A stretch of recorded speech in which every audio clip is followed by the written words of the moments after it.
Hola, muy buenos días a todos. Vamos a ir esperando a que se conecten.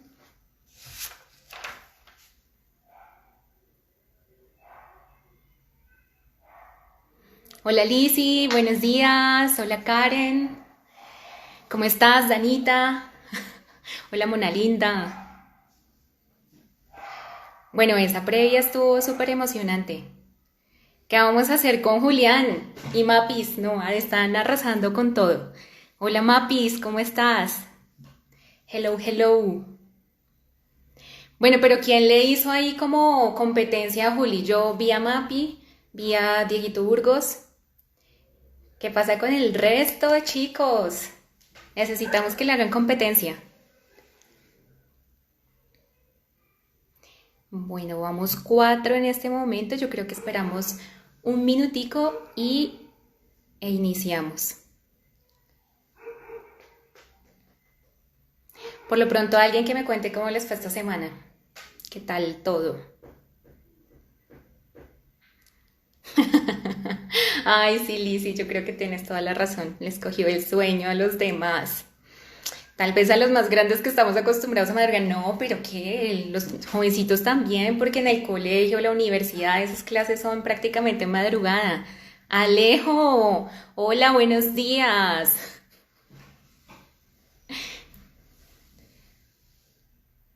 Sí, volver de vacaciones es completamente duro. Y si no, que lo digas tú, Lizzy, que acabaste de regresar de vacaciones.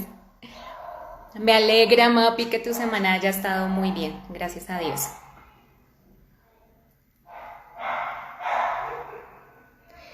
Bueno, yo creo que podemos comenzar en esta mañana. Pues hoy vamos a ver como la primera parte del libro de Segunda de Samuel, pero antes de iniciar, pues quiero que me acompañen en un momento de oración para pues poner en las manos de Dios este tiempo. Entonces, vamos a orar en este momento. Amado Dios, te damos gracias por este día. Gracias, Señor, por nuestra vida, por la vida de cada uno de los jóvenes que están conectados en este live y los que van a verlo también.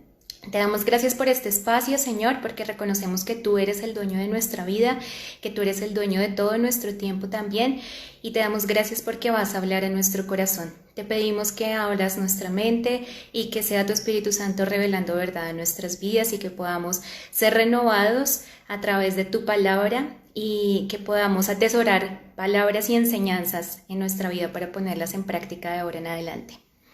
Oramos en el nombre de Cristo Jesús. Amén.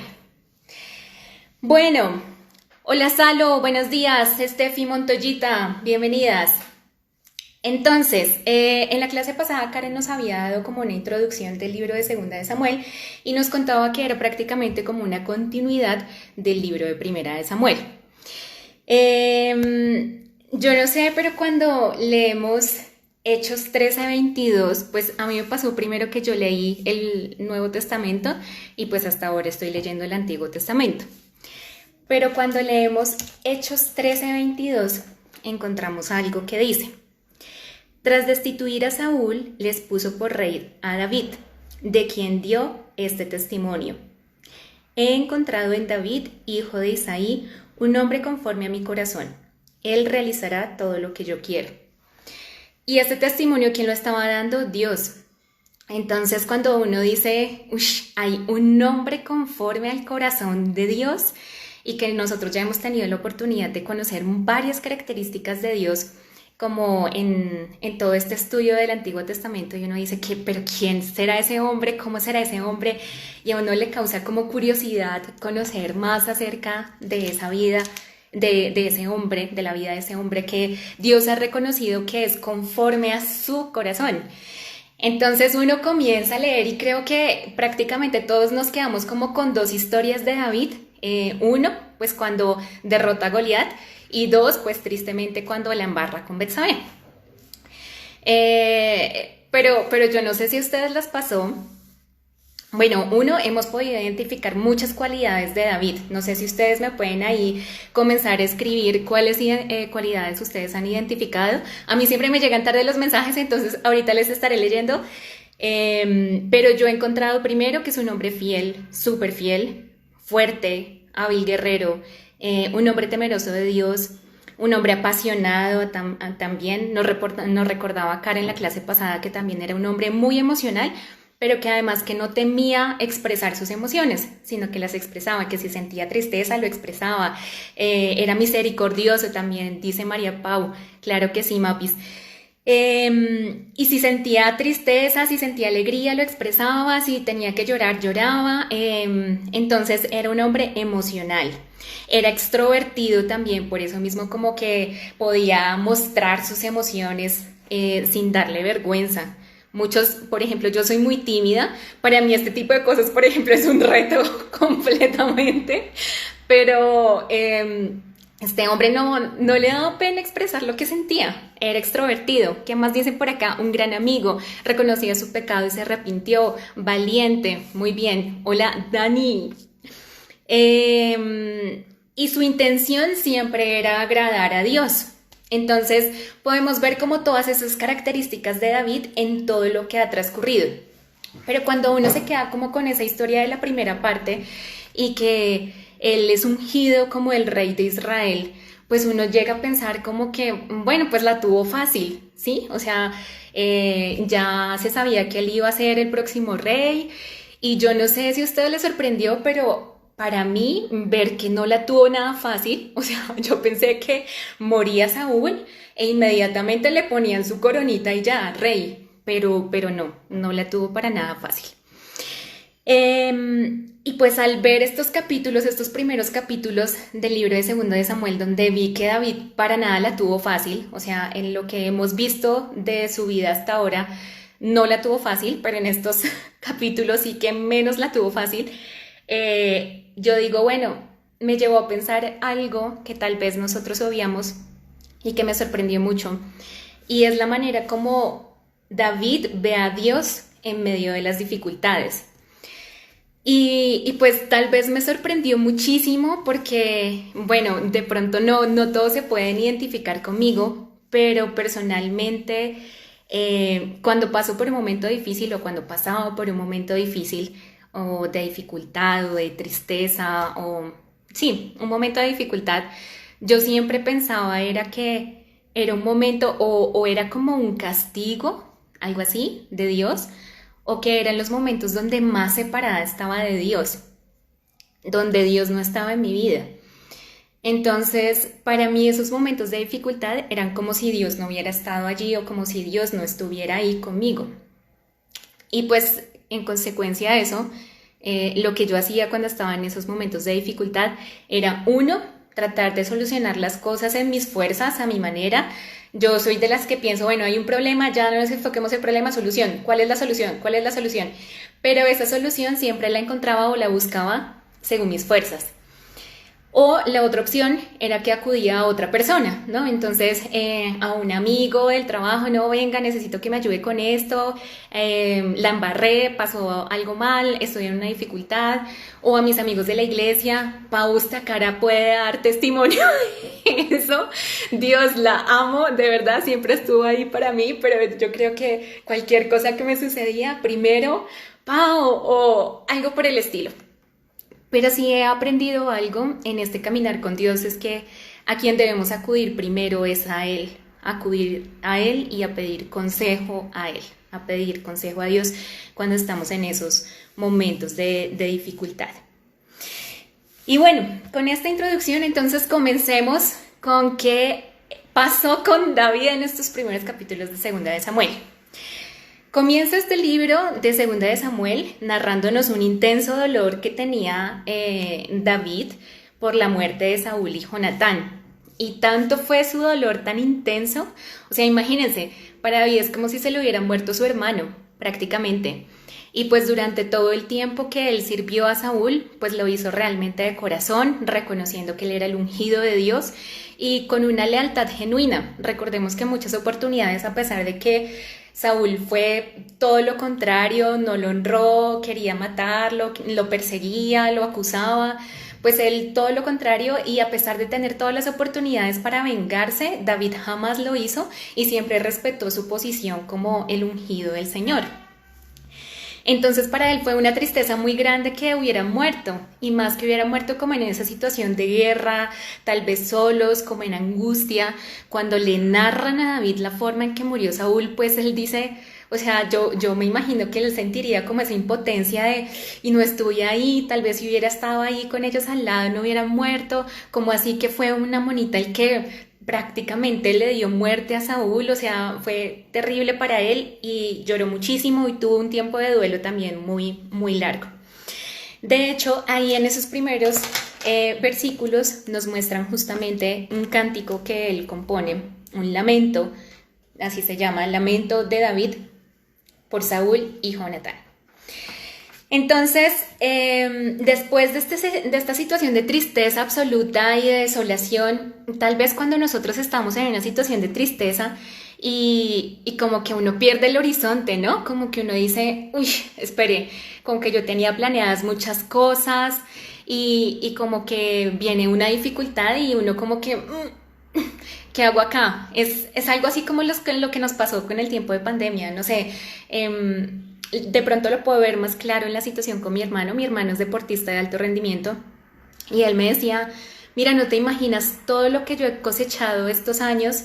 Él lleva 15 años en atletismo y todo para prepararme este año. Él estaba buscando su marca para clasificar a los Olímpicos.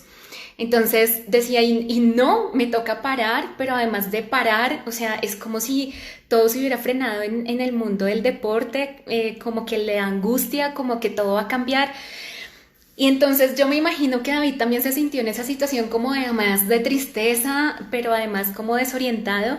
Pero vemos cómo David, pasado un tiempo, en medio de la tristeza y como de ese sentimiento de desolación, lo primero que hace es ¿qué? Es acudir al consejo de Dios.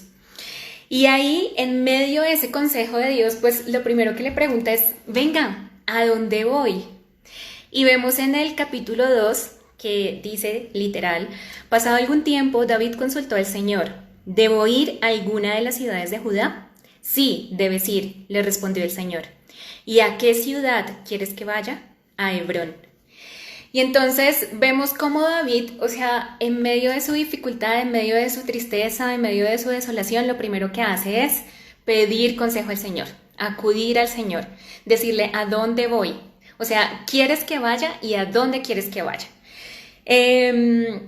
Y allá, en ese lugar, es donde es coronado rey, pero solamente de Judá. O sea, lo que yo les decía al comienzo es que yo imaginé, de verdad, que moría Saúl y ya inmediatamente toma tu corona y eres rey de Israel. Pero no, resulta que mientras que él estaba siendo coronado rey de Judá en Hebrón, pues al mismo tiempo Abner, que era el general del ejército de Saúl, estaba coronando como rey a Isboset, que era hijo de Saúl, o sea, el otro hijo de Saúl que aún estaba vivo. Llegó el general del ejército de Saúl y le dijo, no, pues usted va a ser el rey de Israel y de las otras tribus. Y vamos a ver más adelante que pues realmente la embarró Abner, porque él ya sabía y él ya era consciente de cuáles eran los planes de Dios. Y a veces nosotros, siendo conscientes de cuáles son los planes de Dios, como que somos tercos como una mula, y lo vamos a ver ahorita más adelante, y no, aún así, pues lo queremos hacer según nuestra voluntad. Pues bueno, Isboset entonces era rey de Israel y de las otras tribus, mientras que David estaba como rey de Judá y estaba en Hebrón. ¿Qué pasa después? Pasa algo súper triste. Y lo que pasa muy triste, y creo que también a veces como que lo podemos asemejar acá en nuestro país, lo que hemos vivido en nuestro país, es que comienzan a pelear entre ellos dos. Yo no sé si hay algunos acá que hayan ido a servicio militar, si hay alguno pues me lo pueden decir. Sí, eso es dicho de mamá, terco como una mula. Me lo pueden decir si han ido a prestar servicio militar. Yo no he estado en una situación de guerra, no he estado en una situación de batalla con alguien. Tal vez lo más cercano que he tenido es como el entrenamiento de taekwondo. Los que me conocen pues saben que practico taekwondo y estar ahí y como esos entrenamientos donde uno ya no puede más y anima a su compañero y antes le hace barra y estar ahí pendiente de los torneos. Y eso es lo que yo más puedo asemejar a una situación de batalla. No sé si de pronto algunos de ustedes, bueno, no sé, una situación difícil en el trabajo, se les presentó un reto y esas personas con las que trabajaron codo a codo, bueno, tal vez recuerdo en caja, cuando estaba en caja, eh, habían semanas difíciles de vencimientos de impuestos, pero una cosa absurda, que se hacía una fila hasta saliendo de la oficina y dando la vuelta, que ni que estuviéramos regalando plata, en serio, era una cosa larguísima. Y yo recuerdo mucho a esas compañeras de caja porque nos tocaba y entre todas y decíamos, no, pues tú almuerza 15 minutos, yo te cubro, o ve, o soluciona, y estábamos como muy pendientes uno del otro. Y pues hago esta relación como para que entendamos el dolor que sintió, que se pudo haber vivido durante esas guerras, porque lo que pasó acá es que comenzó una lucha entre la familia de David, la nación de David, entre comillas, donde estaba reinando David y donde estaba reinando Isboset. Entonces comenzaron a luchar entre ellos mismos, pero ¿eso qué significaba? Significaba que esas personas con las que habían estado codo a codo, brazo a brazo, luchando entre todos ellos juntos, que se conocían de corazón, o sea, yo me pongo a pensar en una persona que haya ido a batalla con otra, pues duermen juntos, comen juntos, yo creo que hasta se bañan juntos, pero además están como pendientes de su familia, saben cuáles son los pensamientos, los dolores, los miedos, pero aún así entre ellos comienzan a atacarse. Y eso debió haber sido algo muy doloroso también para la nación y entre ellos. Y todo ¿por qué? Por la terquedad de un hombre, porque él ya sabía cuál era la voluntad de Dios. Y la voluntad de Dios era que pues David fuera el rey de Israel. Pero sin embargo, Abner lo que hizo fue instituir como rey al otro hijo de Saúl. Entonces, bueno, comenzaron estas luchas y aquí sucede un acto dolorosísimo. Surgen dos personajes muy importantes. Está Abner, por su parte, que es el general del ejército de Isboset, y está Joab, que es el general del ejército de David. Y resulta que Joab tiene dos hermanos, uno de ellos es Asael, y dentro de uno de esos encuentros, de esas batallas que tienen entre estas dos familias, muere Asael. Muere Asael en manos de Abner. Y esta fue una situación angustiante porque Asael comienza a perseguir a Abner estando en batalla y Abner le dice, espérate un momento, o sea, ¿tú eres Asael? No, espérate, no me vayas a atacar porque si me atacas me tengo que defender y yo luego ¿cómo voy a ver a la cara a Joab? ¿Sí? Que es tu hermano, luego yo ¿cómo voy a verlo? O sea, entre ellos se conocían completamente de corazón. Y pues bueno, aún así Asael siguió persiguiéndolo, resulta matando a Asael y pues fue un dolor muy grande. Pues tanto que ahí vemos en el capítulo 2 que dice, vamos a dejar que siga esta matanza, ¿no te das cuenta de que al fin de cuentas la victoria es amarga? ¿Qué esperas para ordenarles a tus soldados que dejen de perseguir a sus hermanos? O sea, aquí mismo están reconociendo que entre sus mismos hermanos se estaban matando. Pues bueno, tristemente dice acá en la Biblia que esta guerra se prolonga por mucho tiempo, no dice cuánto tiempo, pero sí podemos tener más o menos como una guía, porque más atrás veíamos que Isboset reinó más o menos como por 2 años, reinó por 2 años. Eso quiere decir que esa guerra se pudo haber prolongado durante 2 años o tal vez un poco menos. Pero bueno, ¿qué pasó acá más adelante? Abner, como les decía antes, pues él se disgusta con Isboset. Ahí pasó algo que no le gustó, Isboset le reclamó que se había metido con una de sus concubinas, que bueno, en fin. Entonces él se sintió mal y se sintió como despreciado, como diciendo, a ver, ¿acaso yo soy un perro acá o soy un aparecido? ¿Qué le pasa si yo soy pues el general de su ejército? Soy prácticamente quien lo puso ahí. Entonces se disgusta. Y lo que busca es hacer un pacto con David.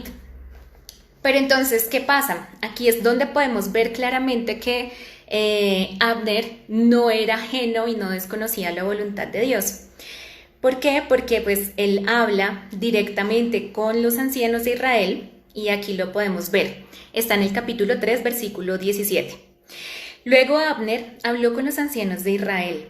Hace tiempo que ustedes quieren hacer rey a David, les dijo. Ya pueden hacerlo, pues el Señor le ha prometido. Por medio de ti, que eres mi siervo, libraré a mi pueblo Israel del poder de los filisteos y de todos sus enemigos. Entonces, ¿qué pasa acá? Abner, pues ya se da cuenta y dice como no, sí, es el momento de reconocer, es David quien debe ser el rey de Israel definitivamente. Habla con los ancianos de Israel, pero además le propone como un arreglo a David. Entonces David le pone como una condición, le dice, listo, pues venga, hablemos, pero la condición es que me debe traer a mi esposa Mical. Recordemos que Mical era la hija de Saúl y pues aquí dice literalmente, devuélveme a mi esposa por la que te di a cambio 100 prepucios de filisteos. O sea que, y aquí damos cuenta que Mical ya estaba casada incluso con otro hombre, pero aún así Isboset pues le devuelve a Mical a David. Abner, entonces en su misión pues de encontrar como un arreglo para que David ya se convierta definitivamente en el rey de Israel, él va y, listo, cancelar, perdón. Entonces él va a ver a David. Y en el momento en el que va a ver a David, bueno, comienza a hablar con él y pues se da cuenta Joab que está saliendo Abner de Hebrón y entonces le dice a David, le reclama como, ven, ¿cómo así? ¿Lo vas a dejar salir así como así? ¿No le vas a decir nada? Y a escondidas de David lo que hace Joab es esperarlo en la salida de la ciudad y lo mata, lo apuñala. Esto para David fue muy duro. Recordemos nuevamente que muy seguramente David había peleado hombro a hombro con Abner, había luchado igual que con Joab y se habían conocido durante muchos años. Y para él fue muy duro y también pasó un tiempo de duelo. Pero aquí puedo ver también cómo él no toma la justicia por sus manos, como David no la toma por sus manos, sino nuevamente acude al Señor. Y lo vemos en el versículo 38 del mismo capítulo 3. Dice, en cuanto a mí, aunque me han ungido rey, soy todavía débil. No puedo hacerles fuerte a estos hijos de Sarbia. Los hijos de Sarbia eran Joab y el otro hermano de Joab que habían asesinado a Abner. Que el Señor le pague al malhechor según sus malas obras.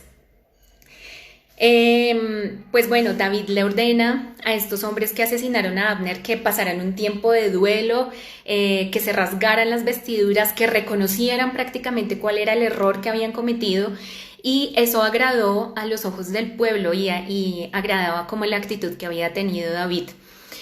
Y aquí lo que puedo ver es que realmente él buscaba como agradar a Dios, agradar ante los ojos de Dios. ¿Qué pasa más adelante? Bueno, ya después el temor como que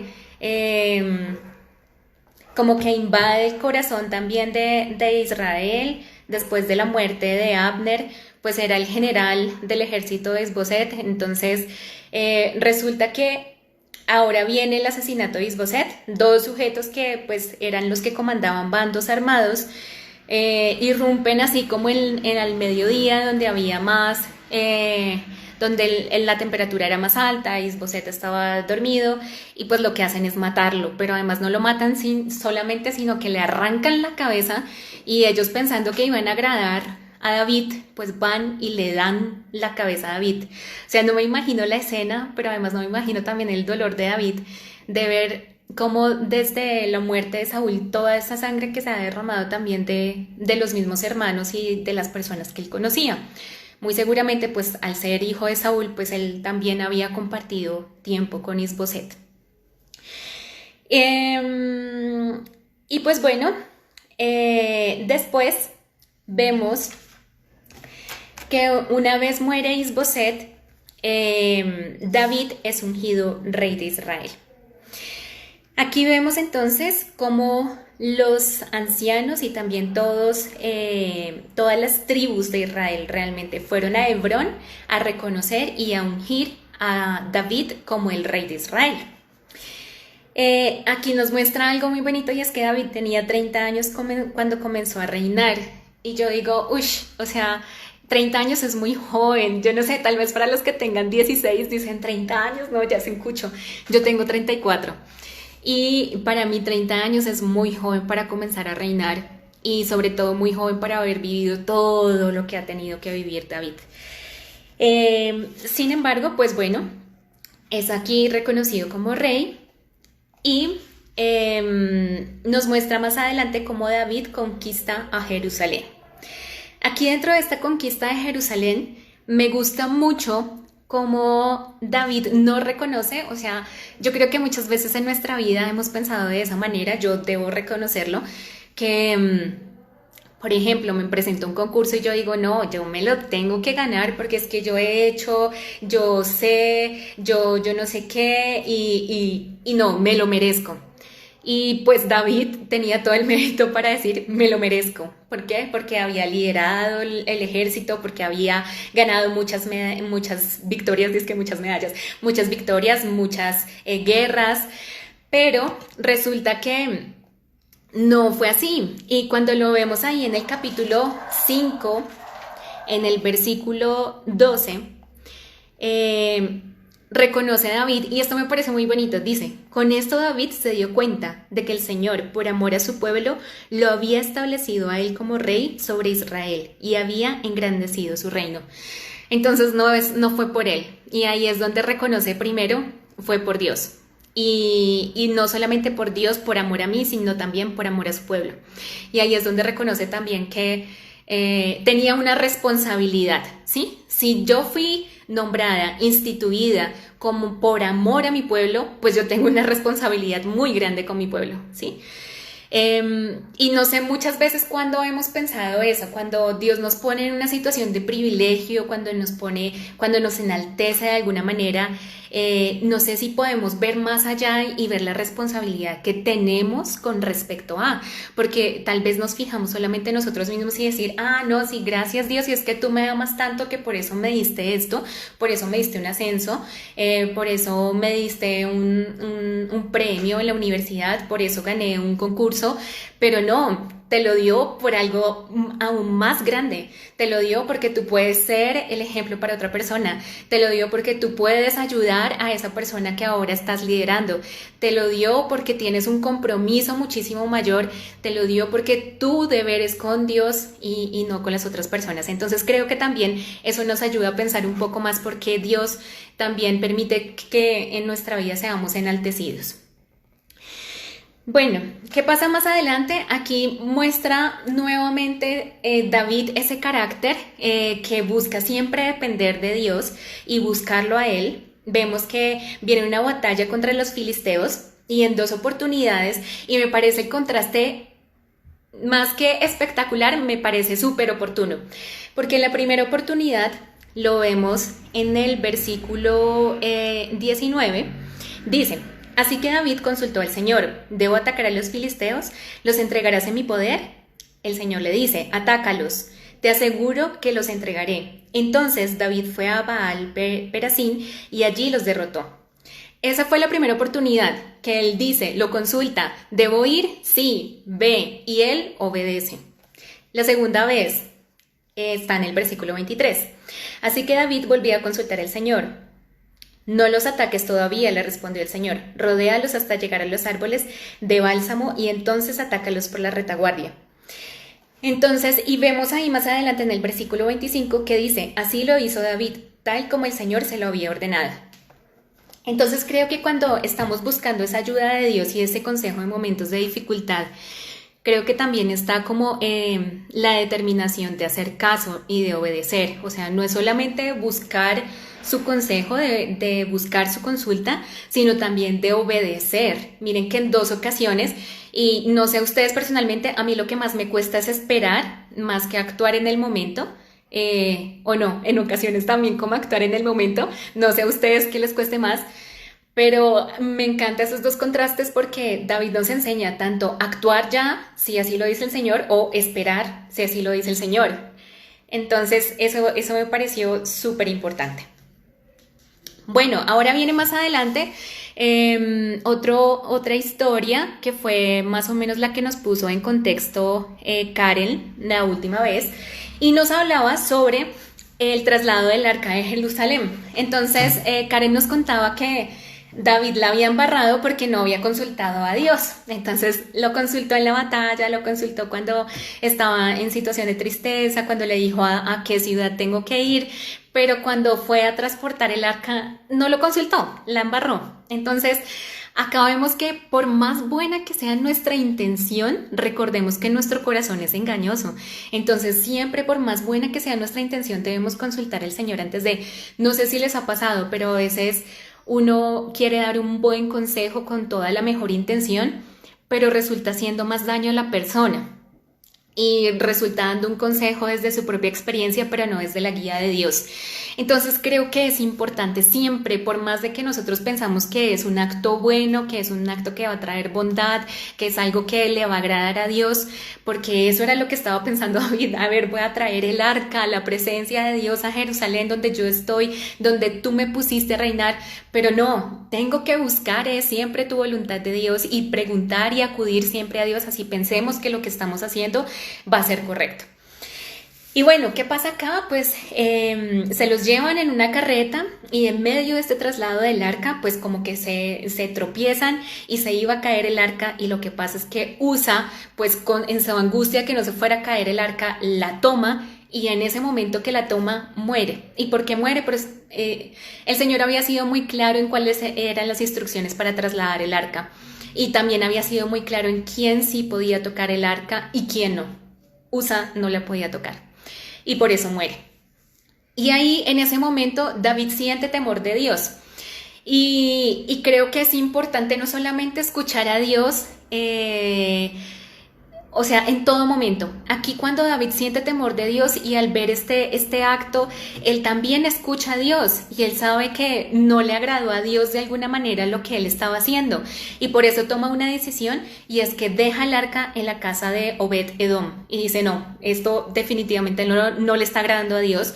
No estuvo bien que muriera Usa. Yo mejor me detengo. Él escucha a Dios, escucha lo que está pasando y dice, no, voy a dejar el arca acá.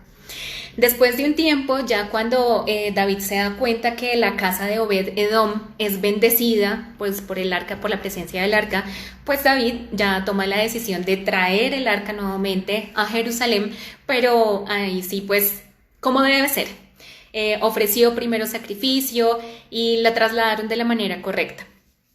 Y pues acá entonces viene un momento de extroversión de David, donde David comienza a danzar al frente del arca, solamente con el efod, con el efod puesto encima, que era como una túnica, y entonces comienza a danzar, comienza a bailar, pues porque para él era una alegría completa que la presencia de Dios fuera a estar en el lugar donde él estaba reinando.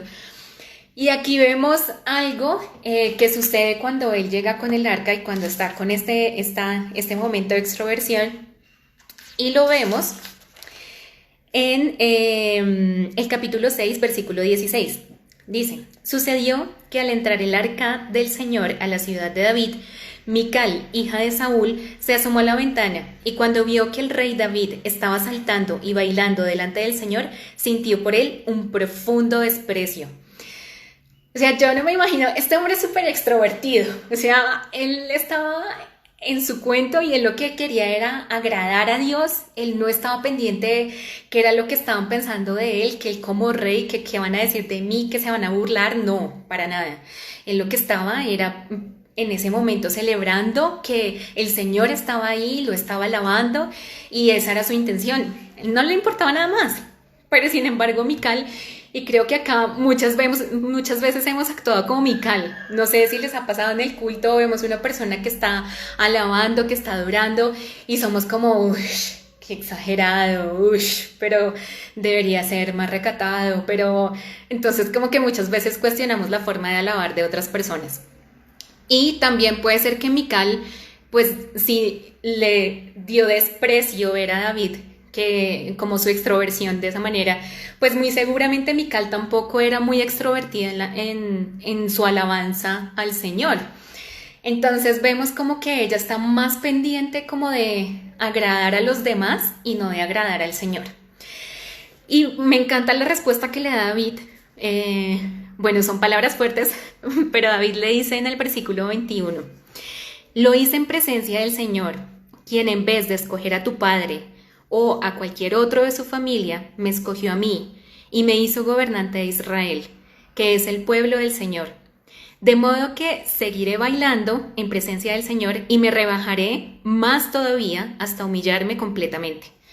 Entonces, él está diciendo ahí con esto, mire, ¿sabe qué? O sea, yo aquí lo estoy haciendo es por Dios y si es necesario me voy a humillar más por el Señor, porque todo lo que ha hecho por mí es maravilloso, es muy grande y la verdad me tiene sin cuidado lo que usted esté pensando con respecto a mi expresión hacia Dios, porque lo que yo más quiero es agradar a Dios.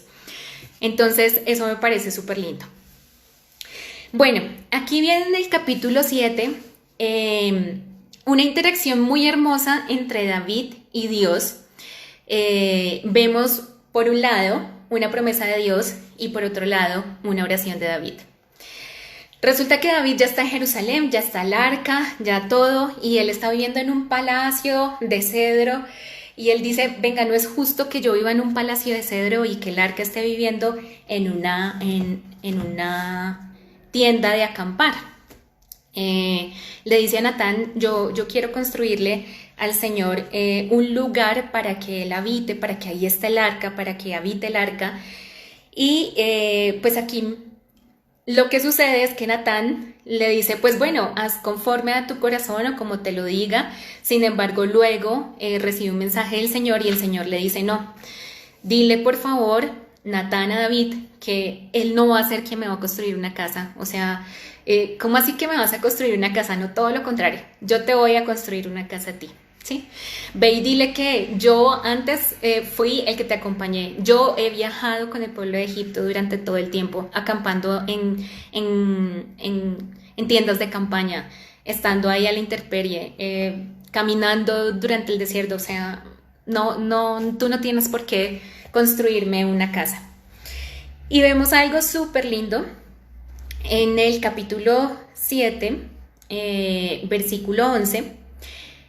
La parte B, pero ahora el Señor te hace saber que será Él quien te construya una casa. Cuando tu vida llegue a su fin y vayas a descansar entre tus antepasados, yo pondré en el trono a uno de tus propios descendientes y afirmaré su reino. Será Él quien construya una casa en mi nombre, y yo afirmaré su trono real para siempre. Yo seré su padre, y él será mi hijo. Así que cuando haga lo malo lo castigaré con varas y azotes, como lo haría un padre. Sin embargo, no le negaré mi amor, como se lo negué a Saúl, a quien abandoné para abrirte paso. Tu casa y tu reino durarán para siempre delante de mí. Tu trono quedará establecido para siempre. Y aquí, bueno, pues aparte de las bendiciones que ya le había dado Dios a David, aquí me parece súper bonito que de verdad Dios le dice, mira, yo creo que la preocupación más grande que tiene un padre es cómo van a quedar mis hijos o qué va a pasar con mis hijos cuando yo no esté. Y aquí la tranquilidad que le da Dios a David es que tus hijos serán mis hijos, tu hijo será mi hijo, yo tendré cuidado de ellos, yo tendré cuidado de toda tu descendencia, tu trono quedará establecido para siempre, tu descendencia quedará establecida para siempre. Y David, asimismo, con la humildad que lo caracteriza, ¿cómo le responde el Señor? Ahí vemos en el versículo 18, Señor y Dios, ¿quién soy yo y qué es mi familia para que me hayas hecho llegar tan lejos? Como si esto fuera poco, Señor y Dios, también has hecho promesas a este siervo tuyo, y en cuanto al fruto de su dinastía, tal es tu plan para con los hombres, Señor y Dios. Tal es tu plan. O sea, él reconoce que el plan de Dios además es bueno, que a pesar de todas las dificultades que ha pasado en su vida, él en este momento puede reconocer, ese es tu plan. O sea, no solamente has cuidado de mí, sino que vas a guardar de toda mi descendencia, ese es tu plan. Y por eso me parece tan hermosa esta interacción, porque es una promesa de Dios, pero además la respuesta de David es a través de una oración de agradecimiento también. Y bueno, aquí vienen entonces una serie de victorias por parte de David. Aquí podemos ver, por ejemplo, que ya había subyugado a varias naciones, entre ellas Edom, Moab, Amonitas, Filisteos, Malecitas.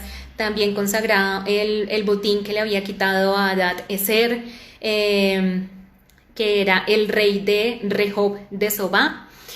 Y aquí, pues de hecho lo ratifica también en el versículo 6, que en todas las campañas de David el Señor le daba la victoria. O sea, estaba como esa relación tan íntima, como tan personal, como que yo te cuento, yo te consulto, yo quiero saber cuál es como lo que piensas, cuáles son tus intenciones, y asimismo me dejo guiar, que el Señor estaba respaldando todo lo que hacía David. Incluso lo que sucede como resultado de eso es que cuando tenemos esa relación tan íntima con Dios, nuestro corazón es cambiado y también nuestras intenciones. Vemos ahí más adelante en la historia de David y Mefiboset. Recordemos que Mefiboset era el hijo de Jonatán, que en el momento en el que pues Saúl murió y Jonatán murió en batalla, pues la persona que lo estaba cuidando, la nodriza, lo deja caer y pues queda lisiado, queda cojo. Y pues David como que siente en su corazón esa necesidad de venga, ¿será que hay alguien a través del cual yo pueda bendecir a la descendencia de Saúl y de Jonatán? O sea, yo realmente quiero beneficiar la memoria de Jonatán, quiero honrarlo de alguna manera. Y pues encuentra algo tan bonito que más hermoso que a través de su hijo. Y pues bueno, Mefiboset estaba pues prácticamente apartado. Lo que hace David es reconocerlo, le entrega las posesiones que eran de Saúl en ese tiempo, le da todo lo que le pertenecía, y no solamente eso, sino que prácticamente lo convierte como en un hijo de él. Y lo podemos ver de esa forma porque se sentaba a la mesa del rey a comer con el rey todos los días, así como si fuera su propio hijo. Entonces ahí podemos ver que Dios también como que mueve nuestro corazón cuando estamos en esa relación tan íntima. Después de esto, pues bueno, sucede algo que, miren, para mí esto fue una guerra tonta y fue ocasionada por un malentendido. Dice David derrota a las amonitas. ¿Qué pasó acá? Resulta que muere el rey de los amonitas, y cuando muere el rey, pues David quiere como enviarle un mensaje, destina unos mensajeros para darle el pésame de la muerte de su padre al hijo que ahora está instituido como rey. Pero entonces los consejeros del rey de los amonitas le dicen como, a ver, o sea, David envía unos mensajeros solamente para darle el pésame. Yo creo que ahí hay algo detrás y lo que quiere realmente es como ver, espiar qué es en la ciudad, cómo estamos nosotros organizados para después atacarnos. Entonces, ¿qué hizo? Deshonró a los mensajeros, les rapó media barba, los envió pues prácticamente desnudos como de la mitad de la cintura para abajo, y pues los deshonró. Llegaron pues en vergüenza nuevamente a Jerusalén, y resulta que a mí me parece esto tonto porque realmente la intención que tenía David era pues darle el pésame, esa era la intención. Pero ¿qué pasó? Ya cuando se dio cuenta, pues David se enteró. David entonces les dijo, no, quédense ustedes en una ciudad aparte, esperen a que les crezca la barba, tranquilos, como recupérense de esta humillación y luego regresan para que no sean humillados pues delante de todos. Y pues se dio cuenta que la embarró el nuevo rey de los amonitas, y se dio cuenta que la intención de David no había sido pues ni espiarlo ni nada, sino realmente darle el pésame.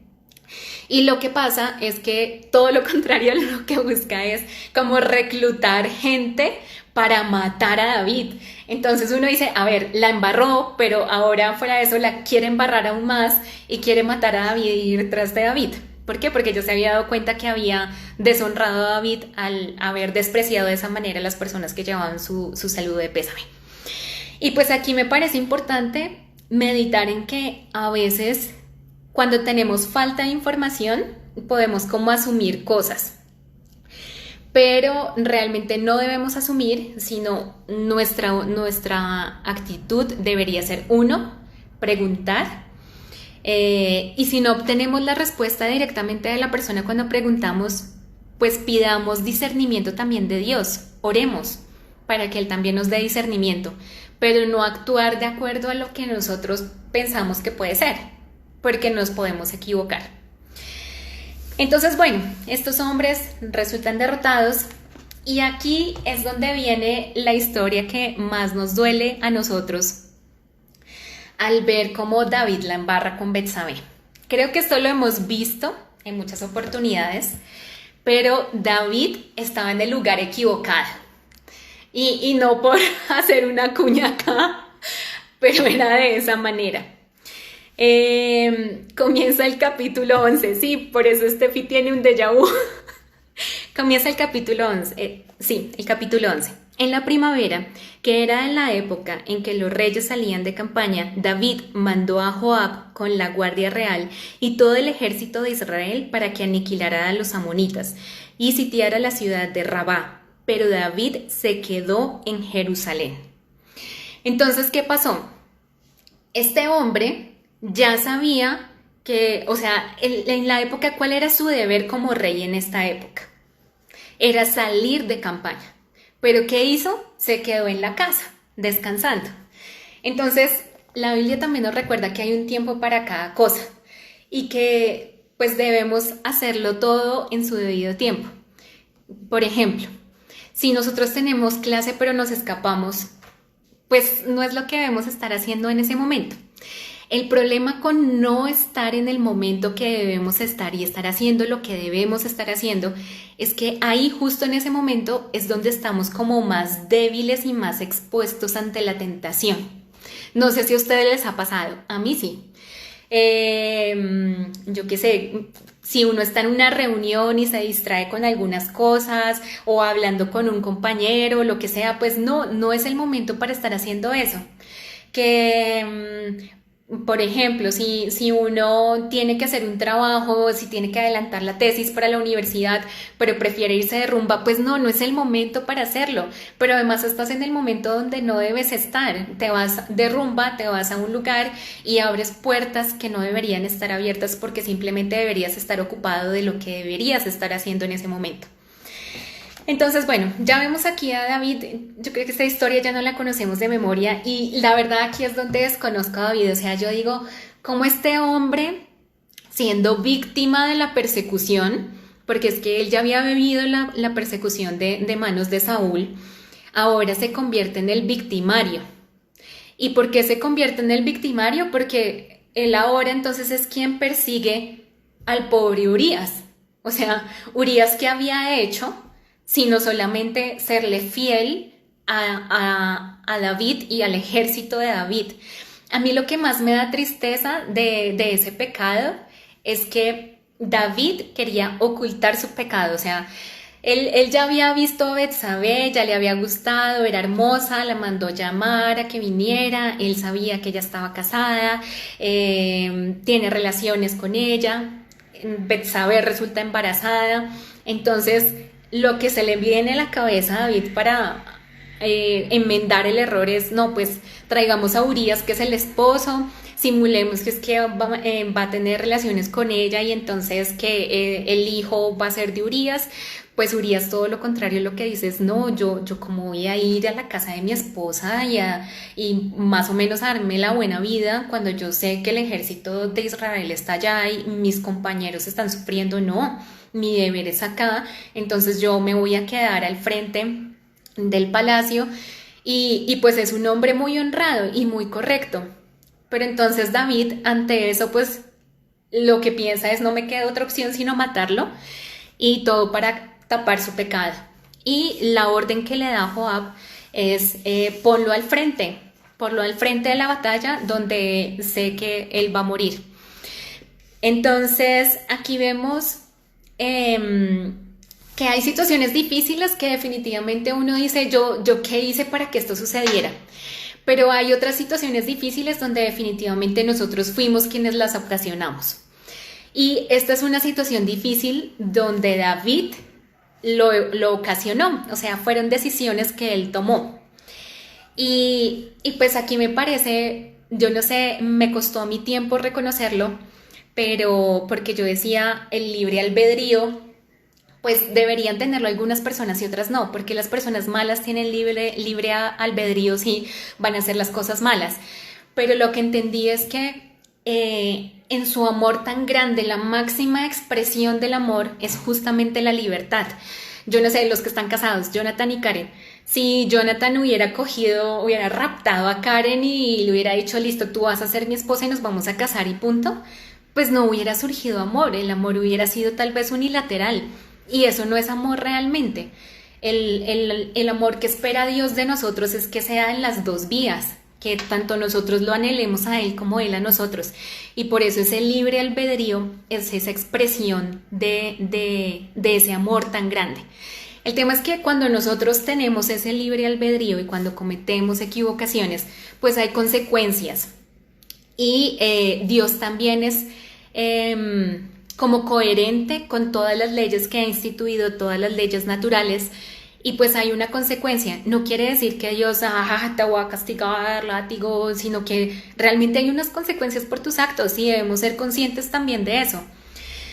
Pero vemos más adelante cuando Natán reprende a David que, o sea, Dios tiene una misericordia tan grande que solamente requiere que nosotros nos arrepintamos de corazón, que reconozcamos nuestro pecado para que Dios ya nos diga, ya te perdoné, ya te he perdonado, te he perdonado. Él no guarda rencor, Él no guarda resentimientos, no nada, no, ya te perdoné. Y pues otra cosa que yo veo acá es que David como que se esfuerza tanto por ocultar su pecado y en la medida en que se esfuerza por ocultar su pecado, más esclavo se convierte de él. ¿Cuántas veces nosotros no nos hemos convertido en esclavos del pecado por tratar de ocultarlo y ocultarlo y ocultarlo y una mentira tras otra mentira tras otra mentira? No, yo creo que si él lo hubiera embarrado con Betsabé y aún así ella hubiera quedado embarazada, si David hubiera ido ante Dios y hubiera reconocido, la historia hubiera sido distinta. Pero que esta sea también una oportunidad que nos hable a nosotros y que nos lleve a buscar a Dios aun cuando la hemos embarrado y que no nos esforcemos por ocultar tanto nuestro pecado, sino todo lo contrario, por abrir nuestro corazón y abrírselo a Dios también. Bueno, y finalmente pues vemos como Natán en esta primera parte de Segunda de Saúl reprende a David y lo reprende de una manera muy tierna, o sea, su intención no era nunca como dañar a David o como señalarlo, sino simplemente le muestra a través de una historia, le permite que David mismo reconozca cuál era su falla y de acuerdo a eso pues él también como que vuelve los ojos a Dios y reconoce de corazón con humildad, he fallado ante Dios. A mí me parece algo muy hermoso después de lo que pasó y es que, bueno, como sabemos hubo una consecuencia del pecado de David y es que muere el niño que había concebido con Betsabé.